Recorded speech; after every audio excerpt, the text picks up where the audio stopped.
এ ভাই হসপিটালে যে অভয়াকে রেপ করে মার্ডার করেছিলাম না, তার জন্য তো জনগণ মনে মনে মিছিল করছে আমাদের ফাঁসির দাবি নিয়ে। জনগণ আমার ছিঁড়ে নেবে। এই, তোমরা যত সব ভুল কাজ করবে আমাকে সামলাতে হবে না, রাখো দেখছি।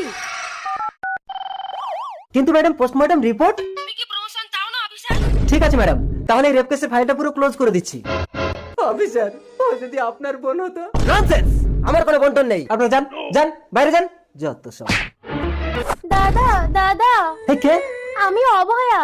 তুই তো মরে গেছিস। আমি মরিনি দাদা, শয়তানগুলো আমাকে রেপ করে মেরে দিয়েছে।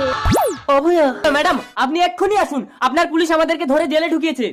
অফিসার এক্ষুনি ছেড়ে দিন এদেরকে। ওকে ম্যাডাম, এই বেরিয়ে এসো তোমরা।